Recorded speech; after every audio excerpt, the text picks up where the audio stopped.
जय हिंद दोस्तों। स्वागत है आप सभी का फिर से एक बार आपके अपने YouTube channel Bharat exam solution पर।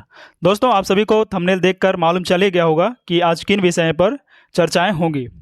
दोस्तों, आप सभी को बता दें कि आप सभी कैंडिडेट्स को एक तरफ नोटिफिकेशन आने की उम्मीद थी, वहीं दूसरी तरफ क्या एज में छूट मिलेगी या नहीं मिलेगी, आज वही सब सारा डाउट क्लियर हो जाएगा। इस वीडियो में आप बस अंतिम तक बने रहिएगा। देखिए, आप सभी के लिए एक बहुत बड़ी खुशी की बात है कि जेपीएससी की वैकेंसी जेपीएससी के द्वारा निकाल दी गई है। पिछले दिन इसका नोटिफिकेशन जारी किया गया था। 14 जेपीएससी, जिसका विज्ञापन संख्या 1/26 आवेदन भरने की जो लास्ट डेट है वह 14 फरवरी 2026 तक रखी गई है। आपको मैं आगे क्वालिफिकेशन, एज और कौन कौन सी पोस्ट पर अप्लाई कर सकेंगे, इन सभी के बारे में बताएंगे। तो आप बने रहिए वीडियो के आखिरी तक, तभी आप समझ पाएंगे, नहीं तो आप नहीं समझ पाएंगे। देखिए, अब हम पीडीएफ ओपन करते हैं और एक एक करके बारी बारी से समझते हैं। तो बने रहिएगा वीडियो के अंत तक, तभी आपको पूरी तरह से समझ में आएगा। आज हम बात करेंगे योग्यता, आरक्षण, उम्र सीमा क्या होने वाली है, परीक्षा कब होगा, प्रोसेस क्या है और सिलेबस क्या रहने वाला है। तो इन सभी मुद्दों पर आज हम बात करेंगे। देखिए आगे क्या होता है। विज्ञापन, यहाँ पे देख सकते हैं विज्ञापन संख्या 1/2026। आवेदन भरने की जो अंतिम तिथि है वह है 14/2/2026 तक। लास्ट डेट वही है 14/2/2026 तक। आप लास्ट फॉर्म अप्लाई कर सकते हैं। झारखंड संयुक्त असैनिक सेवा प्रतियोगिता परीक्षा 2025। देखिए, ये जो फॉर्म है ना वो 2025 के आधारित पे लागू होगा, है ना। 2025 का ये फॉर्म है जो कि 2026 में 14वीं जेपीएससी के तौर पे भराया जा रहा है। अब यहाँ पे देखेंगे पदों का विवरण। ये आपका कौन कौन सा पोस्ट में कितना कितना वैकेंसी निकाला गया है, आप यहाँ पे देख सकते हैं, है ना। सबसे पहला है कि उप समाहर्ता कार्मिक प्रशासनिक सुधार तथा राजभाषा विभाग, इसमें टोटल 28 है। और अब 28 में से क्या क्या है, अनारक्षित का जो है आपका टोटल 12 सीट दिया गया है। उसके बाद आरक्षित जो है आपका टोटल 8 सीट दिया गया है। इस तरह से आपका ओबीसी 1 और ओबीसी 2 का आप देख सकते हैं 2-2 सीट यहाँ पे दिया गया है। ईडब्ल्यूएस का टोटल सीट जो है आपका 2 रखा गया है। अब यहाँ पे देखिए महिला में और पुरुष में क्या क्या अंतर है, अब देख लें सीट का। अनारक्षित महिला में 1 है। खेल कूद से अगर संबंधित है उसके लिए आपका इसमें नहीं दिया गया है। दिव्यांग पीडब्ल्यूडी जो होते हैं उनके लिए 13 सीट में आपका 1 है। उसके बाद श्रवण निशक्त इसमें 3 सीट रखा गया है ना। उसके बाद नेक्स्ट हम देखते हैं दूसरा नंबर में पुलिस उपाधीक्षक गृह कारा एवं आपदा प्रबंधन से संबंधित जो है टोटल 42 सीट रखा गया। आप यहाँ पे देख सकते हैं सभी का कैटेगराइजेशन वाइज डिवाइड किया गया है, तो आप यहाँ देख लीजिएगा। उसके बाद थर्ड ड्रॉ में आप देखेंगे कि जिला समादेष्टा गृह कारा एवं आपदा प्रबंधन से संबंधित जितना भी सीट है वो इस तरह से बांटा गया है। इसमें टोटल अभी मात्र 2 ही सीट रखा गया है। आप यहाँ पे थर्ड नंबर में देखिएगा तो आपको टोटल 2 सीट देखेगा। प्रोबेशन पदाधिकारी गृह कारा एवं आपदा प्रबंधन विभाग, टोटल 4 सीट यहाँ पे दिया गया है। ये हो गया 4 नंबर तक क्लियर हो गया। अब आप आइए आगे देखते हैं। नेक्स्ट है 5 नंबर पे सहायक निदेशक महिला बाल विकास एवं सामाजिक सुरक्षा विभाग। इसमें टोटल पदों की संख्या केवल 3 इसमें रखा गया है। अब देखिए हम बात करते हैं सैलरी, वेतनाम क्या होगा। सेवाओं पदों की संख्या घट बढ़ सकती है ना। पद का नाम उप समाहर्ता का जो है 9300 रुपये से लेकर के इसका जो टोटल आपका मिलेगा सैलरी वो है 34,800 ग्रेड पे है। इसमें आपका जो है 5400 रुपये ग्रेड पे रहेगा। दूसरा में है पुलिस अधीक्षक उपाधीक्षक, है ना। ये है आपका 9300 रुपये ग्रेड पे, इसमें भी रखा गया। इसका आपका बेसिक सैलरी जो होगा वह 34,800 रुपये होगा। थर्ड नंबर में आप देखेंगे जिला समादेष्टा, इसका जो ग्रेड पे आपका होने वाला है वह है टोटल 9300, 34,800 इसका भी ग्रेड पे आपका रहेगा। चौथा नंबर में आप देख रहे हैं सहायक निबंधक, इसमें जो है आपका 34,000, इसमें भी 34,800 रुपये ग्रेड पे रहने वाला है। 5 नंबर में आप देखेंगे कि सहायक नगर आयुक्त, कार्यपालक पदाधिकारी, विशेष पदाधिकारी, इन लोगों के लिए है 34,800 रुपये, इन लोगों का भी ग्रेड पे होने वाला है। उसके बाद है काराधीक्षक, इसका भी 34,800 ग्रेड पे होने वाला है। उसी तरह आप देख सकते हैं कि लगभग जितना भी यहाँ पे आपका पोस्ट कैटेगरी वाइज दिया गया है सबका सैलरी जो है बेसिक सैलरी 34,800 ही है। हाँ, लेकिन यहाँ पे आप ग्रेड पे देखेंगे तो आप अभी सहायक निदेशक में 4800 रुपये है, प्रोबेशन पदाधिकारी में 4800 रुपये है, बाकी सभी में देखेंगे तो ये दो को छोड़ करके सभी में 5400 रुपये रखा गया है। अब हम बात करते हैं शैक्षणिक योग्यता के बारे में। इस फॉर्म फिल करने के लिए आपको कितना तक पढ़े लिखे होना चाहिए, क्या आपका क्वालिफिकेशन होना चाहिए।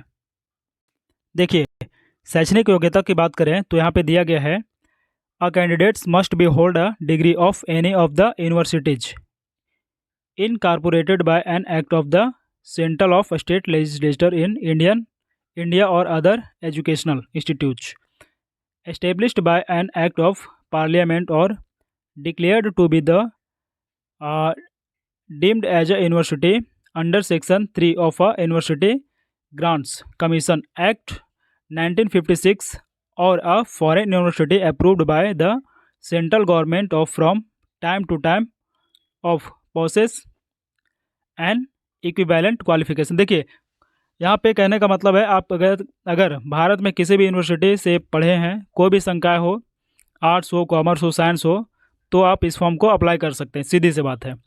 उम्र की गणना जो आपकी होगी, चौथा नंबर में देख सकते हैं, संयुक्त असैनिक सेवा प्रतियोगिता परीक्षा 2025 के आधारित पे माना जाएगा। सम्मिलित होने वाले अभ्यर्थियों के लिए अधिकतम उम्र जो है एवं न्यूनतम उम्र की गणना की तिथि 1/8/2026 के आधार पर की जाएगी। अब है उम्र सीमा, a candidates should have completed the minimum age of 21 year. देखिए, इस फॉर्म को भरने के लिए कम से कम आपका 21 साल होना अनिवार्य है। सेकेंड में दिया गया है, the upper age limit for unreserve, मतलब कि आपका अनरिजर्व कैटेगरी के लिए 35 साल तक लास्ट उम्र की सीमा रखी गई है। थर्ड में देखेंगे, as per resolution memo number 3 dated 2/1/2026 of personnel administrative reform and Rajya Sabha department gov of Jharkhand, the upper age limit for evolutionary weakness EWS के लिए 35 साल यहाँ पे रखा गया है। अब यहाँ पे फोर्थ नंबर में आप देखेंगे, the upper age limit prescribed above will be relaxable as below. देखिए, एक्सट्रीमली बैकवर्ड जो कास्ट है, क्लासेस हैं, उनके लिए BC1 के लिए बैकवर्ड जो है आपका, इन लोग का एज लिमिट जो है मैक्सिमम 37 ईयर्स के लिए रखा गया है।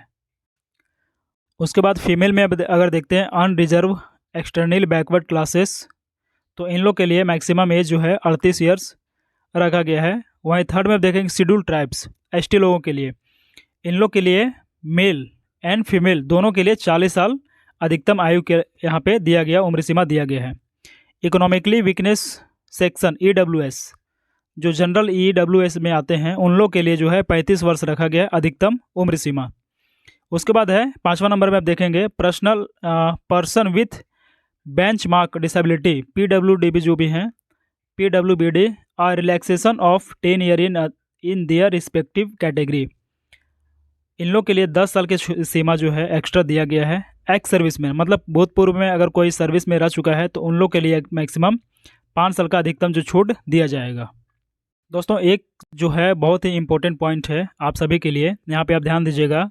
यहाँ पे 9वां नंबर में दिया गया है, अभ्यर्थी द्वारा ऑनलाइन आवेदन में आरक्षण कोटि से संबंधित किए गए दावे में नियुक्ति के प्रक्रिया के बीच सुधार या बदलाव नहीं किया जा सकता है। आप फॉर्म भरने समय बहुत ही ध्यान दीजिएगा कि उस समय कोई भी त्रुटि नहीं होना चाहिए, इसका जो है बाद में सुधार नहीं कर सकते हैं। सेकंड में दिया गया, अभ्यर्थी द्वारा अपने ऑनलाइन आवेदन में किए गए दावों के अनुसार सभी मूल प्रमाण पत्रों अंक पत्र सहित को प्रस्तुत करने की अंतिम तिथि अंतर्विच्छा साक्षात्कार हेतु निर्धारित अंतिम तिथि होगी।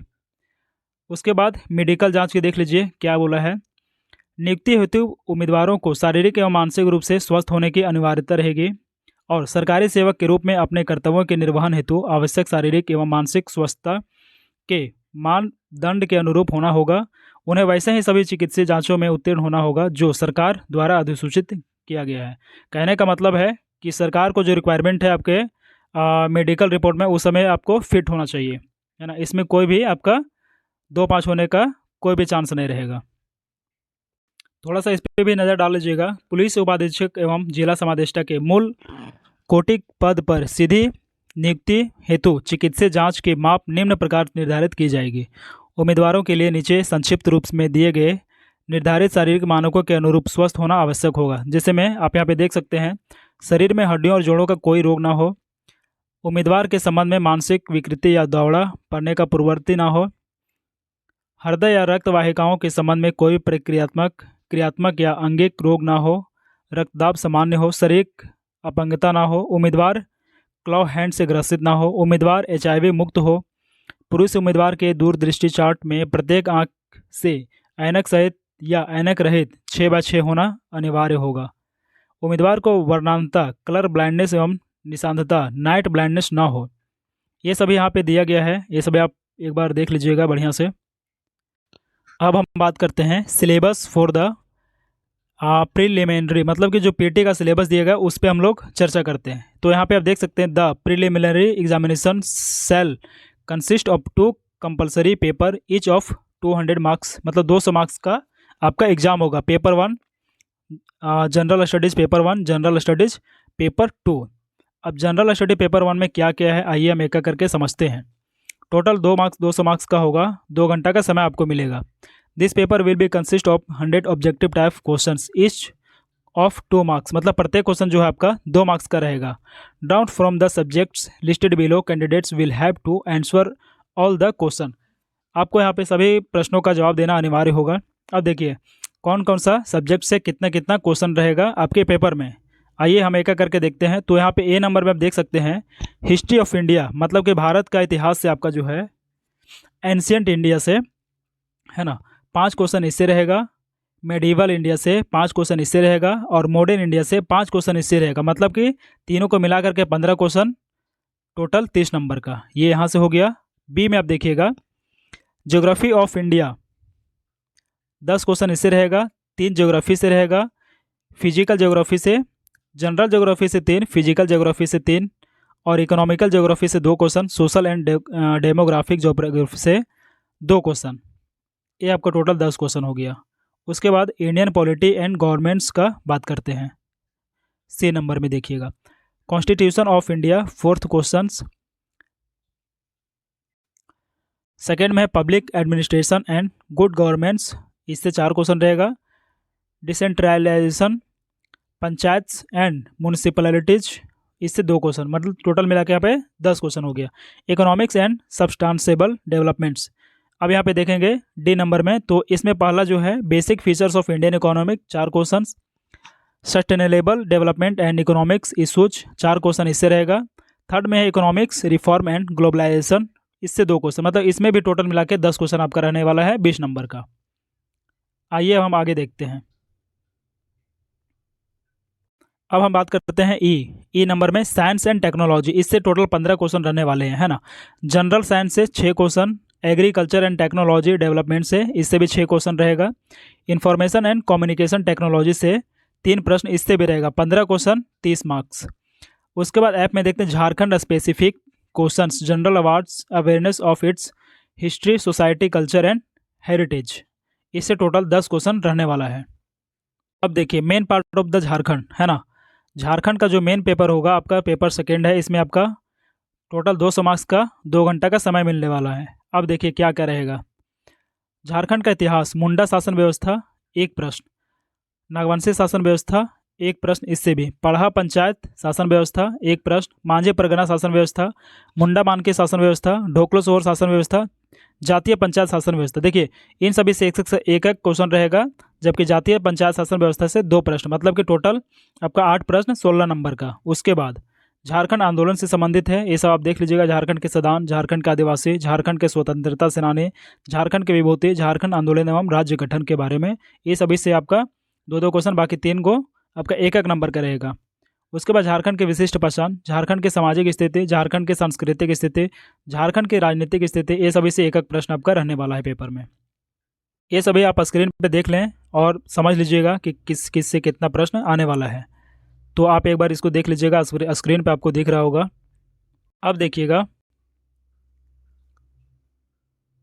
Mains examination, the written examination will be consist of the following. देखिए इससे पहले तो हम लोग ऑब्जेक्टिव के बारे में देख रहे थे, लेकिन अब जो है वह आपका सब्जेक्टिव होगा, मतलब कि आपका लिखित एग्जाम होगा। इसमें क्या है, पेपर 1, पेपर 2 और पेपर 3 और पेपर 4, पेपर 5, पेपर 6, टोटल 950 का एग्जाम होगा। अब किसमें कितना क्वेश्चन रहने वाला है आप देखिए।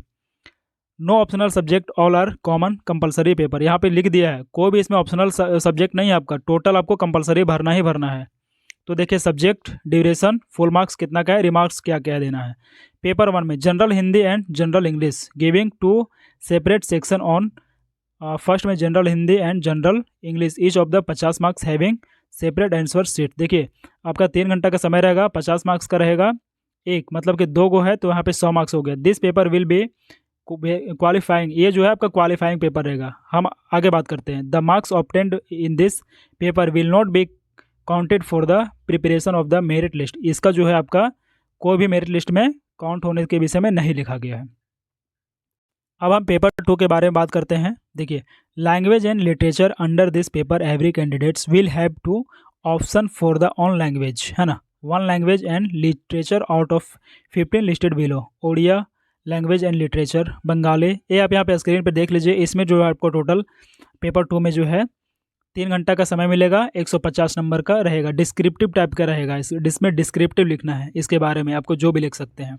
पेपर 3 में देख लीजिए social sciences having 2 distinct section on first history and second geography each of equal weightage. इसका भी 3 घंटा का समय रहेगा, 200 मार्क्स का, डिस्क्रिप्टिव टाइप, है ना। इसको भी आपको सब्जेक्टिव है। पेपर 4 में देखेंगे Indian constitution and polity, public administration and good governance, 3 घंटा का ये भी है, 200 नंबर।